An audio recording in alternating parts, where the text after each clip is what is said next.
Hello, I'm Kaiser and welcome to Moose Reads.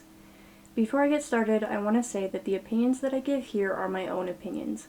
They are extremely subjective. If I dislike a book, it is not a reflection on the author, and it is not a reflection on people who do like it. Different people have different tastes, and that's okay. Today I will be reviewing The Hanging City by Charlie N. Holmberg. This is a fantasy novel, the description says. 7 years on the run from her abusive father and with no hope of sanctuary among the dwindling pockets of human civilization, Lark is out of options. Her only leverage is a cursed power. She can thrust fear onto others, leaving all threats fleeing in terror. It's a means of survival as she searches for a place to call home. If the campfire myths of her childhood are true, Lark's sole chance for refuge could lie in Kagmar, the city of trolls, a brutal species and the sworn enemies of humanity.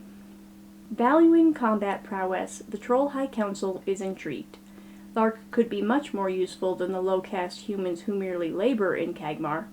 Her gift makes her invaluable as a monster slayer to fight off the unspeakable creatures that torment the Troll's hanging city, suspended from a bridge over an endless dark canyon.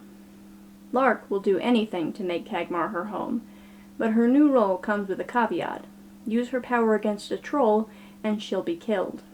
Her loyalty is quickly put to the test when she draws the hatred of a powerful troll who loathes humankind. Still, she finds unexpected friendship in the city, and, even more surprisingly, love. But if everything else doesn't undo her, being caught in the arms of a troll surely will. Now, in the fight of her life, Lark has a lot to learn, about her past, about trust and hope when all seems lost, and above all, about the extraordinary power of fear itself. I don't know how to rate this one. I really enjoyed most of this book. I liked the characters, I liked the conflicts that were set up for them, I enjoyed the journey to resolving those conflicts. Seriously, I was prepared to give this 4 stars, almost to the end. But the end, man. It's not bad, exactly. Most of the plot threads dangling throughout got tied up, and some of them got tied up well. Still, that's only most and some, and that's just not enough.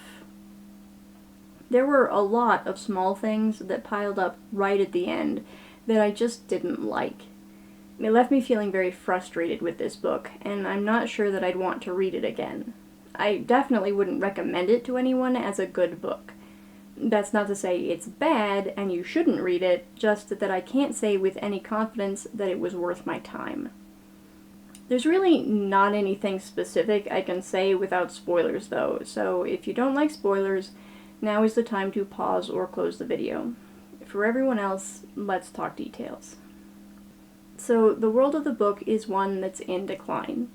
For some reason, there has been a long-standing drought that is slowly killing off all the humans and is making things difficult for the Trolls. The human settlements are mostly individual governments with no connection. The Troll settlements are also disconnected, but that's barely mentioned. Lark has been on the run from her abusive father, attempting to carve a life for herself among the various settlements while also trying to find a sort of priest.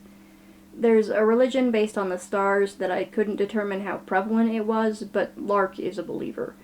As a child, this priest read her fortune and gave her hope for a better future, but was a little vague on the specifics. So Lark has been hoping to find her as she travels across the land. This is one of the small disappointments. Lark never finds the priest. I'm not sure what that would have added to the plot, really.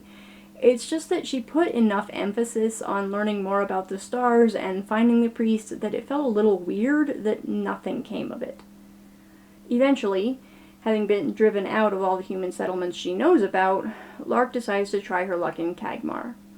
At some point, she heard a story about a man crossing the bridge over Kagmar and getting past the Trolls with a secret passcode of sorts. She memorized the words, and she uses them to try to convince the Trolls to take her in. This is another small disappointment. They put a lot of weight on this at the beginning, but then it mostly just disappears. The specific words are, "By sun, earth, and shadow, and as regret forms on my lips, I am of Trolls and am bound by its words." It's a sort of oath, and I expected it to matter. That at some point Lark would invoke it again while doing something in service to the Trollis out of a sense of loyalty rather than desperation, and it would have an appropriate symmetry. But no, she says the words, which get her into Kagmar rather than killed immediately. They don't guarantee she can stay, but they get her foot in the door. Otherwise, they don't matter. We don't even get an explanation of their meaning beyond learning that Regret is a god that the Trollis worship. It's never even made clear if Regret is their only god or one of many. We're told that Regret is a god, and we will never really revisit the topic. There's also a shining city across the bridge called Eterelis. It's talked about as if it was a magical place full of wealth and prosperity, but it died when the water went. It's brought up several times throughout the book, but we will never see it, and it has no real importance. Those are all very small irritations, however, and pretty vague ones at that. As for the more specific complaints... So, at some point, Lark meets a boy from a human settlement she doesn't know about. She asks about the priest, and the boy is cagey, making her think she might at last have found where the woman lives. She also learns that there is a half-Trollis living in this settlement with his mother. This is a big deal for Lark, both because she's friends with a half-Trollis named Purg, who gets treated like shit in Kagmar, and because she's in love with a Trollis, and she's not sure how they can find happiness together in a place that treats humans more or less like slaves. She sets up a clandestine meeting with him, and then a second after that. But before she can have this second meeting, her father gathers an army and starts killing Trollis, which makes it very difficult to sneak out. When she goes to sneak out, Lark pops her head out of the canyon, realizes there's no way she won't get caught, and goes home. A Trollis that has it out for her was scouting and saw her, so he accuses her of trying to escape. This entire plot point confused the shit out of me. When Lark showed up, they didn't want her there. They think very little of humans. Another human said earlier in the book that they aren't prisoners, but for some reason her trying to leave is treated as a crime. Never mind that she wasn't really trying to leave. The only witness to her supposed escape attempt is a Trollis with a grudge, and that he caught her inside of Kagmar rather than out. Then things are made worse when they discover she's carrying a knife. They established early in the book that humans aren't allowed to carry weapons, but after Lark pissed off this aggressive Trollis by using her power in order to save Purg, he gave her a knife so she could protect herself. The only thing is, while she did wear the knife at first, when Trollis start getting killed nearby and things get more tense in Kagmar, Lark says that she'll have to stop carrying it. That's the last thing we heard about this knife, that Lark was going to stop carrying it because getting caught with it now would be much worse than it would have been before. But despite explicitly stating her intention, she's now still carrying it so it can get her in real trouble. In an attempt to prove she's loyal to Kagmar, her boyfriend reveals that they're together. Trollis are given special stones when they are younger, which they trade when they couple up, and Asmar gave his to Lark. The Council, who think very little of humans and definitely don't like one of their own having a relationship with one, say they are going to kill or banish Lark and maybe put Asmar on the front lines of the ensuing battle so that he'll likely be killed. In order to try to protect them both, Lark admits that her dad is the guy leading the humans and she can get close to him as a spy. She's given very little time and zero resources to reach his camp and get this information, but she managed to do everything she promised and return to rendezvous with their scout and report.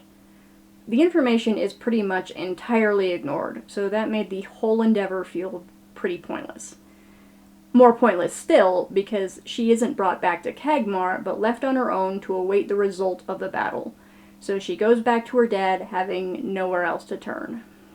She does this only to immediately escape again, drawing her father and several men away from the rest. She runs in the general direction of the Trollis army, but kind of around them, and sees Asmar is on the front line. So, not just the information that she got was pointless, the reason she was trying to get it was also pointless. Okay, but we have to handle her dad. That's a big thing that's been hanging over her. He's got to go, and here's the perfect opportunity.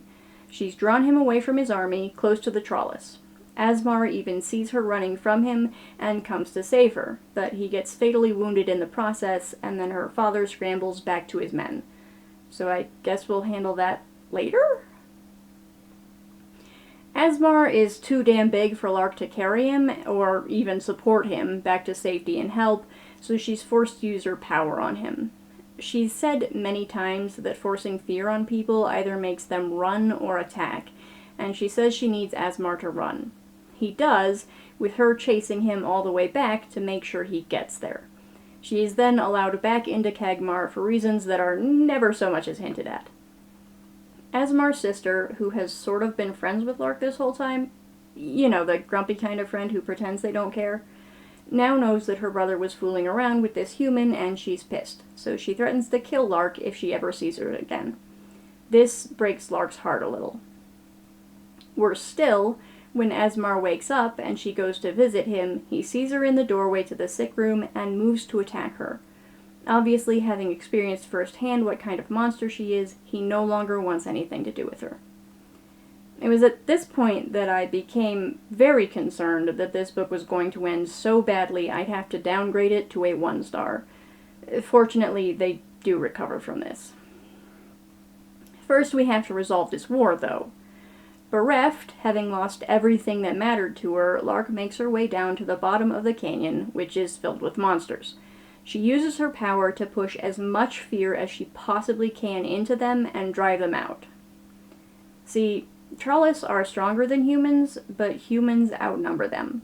There's very little chance that the Trollis will win, given the numbers, and the fact that, despite her warning them that that's what her dad wanted, they've left the safety of their home to fight on open ground.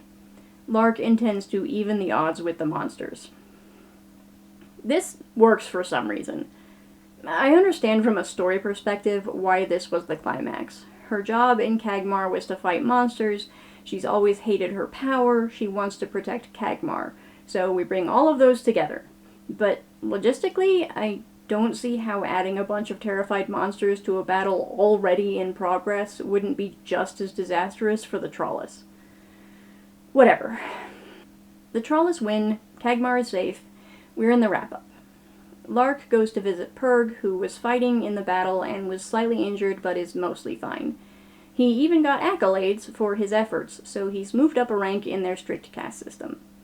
Also, he killed one of the enemy leaders. There are only 2, and they had very different hair colors, so Lark determines that Purg killed her dad. Problem solved. How to dissatisfy a reader in 2 easy steps. Set up a villain that haunts our protagonist for their entire life, have them killed by a side character entirely off-page. Talk about a letdown. Lark, having lost her job since she was working with Asmar's sister, lost her love, and lost the threat hanging over her, decides it's time to go. She intends to seek out the human settlement with the half-Trollis and try to make a life there, and finally find that damn priest. Before she can leave, Asmar pops up to resolve the romance plot. See, his natural reaction to fear is to attack, so he was sort of in control when he ran, and did so because he didn't want to hurt her. When he first woke up, he was a little fuzzy still and reacted badly, but he doesn't actually have a problem with Lark. They can't be together and be happy in Kagmar, though, so they both leave. As they are headed toward the settlement, the skies open up and it begins to rain. The end. There are a lot of reasons I didn't care for this ending. First, I was hoping to see something change in Kagmar. The majority of the book is Lark trying to make a home there, and we see how badly they treat not just humans, but sometimes their own, because of the caste system. So it feels like a disservice to the story being told to just abandon Kagmar to its failings. I didn't expect them to fix everything that was wrong with Kagmar in this one book, but I would have liked Lark to stay with a visible shift for the better happening after she saved the whole damn city. Instead, Asmar loses any friends he might have had, as well as his sister, in order to walk into an uncertain future with the woman he loves. And that's the other problem. The book leaves us on a very uncertain note. Lark doesn't exactly know where the settlement is, just a general idea. She doesn't know if they'll accept her, let alone Asmar, and especially her and Asmar as a couple. It just felt empty.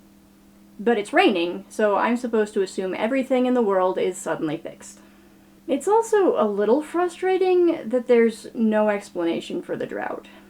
It's been happening for a very long time now, but it's suddenly over. Was it magic? Just very strange weather? I need a reason for this nonsense, or it just comes off as a bad plot contrivance. That's all I have to say about the Hanging City. If you like this video, I hope you'll watch more in the future. Thanks for watching this one. Bye!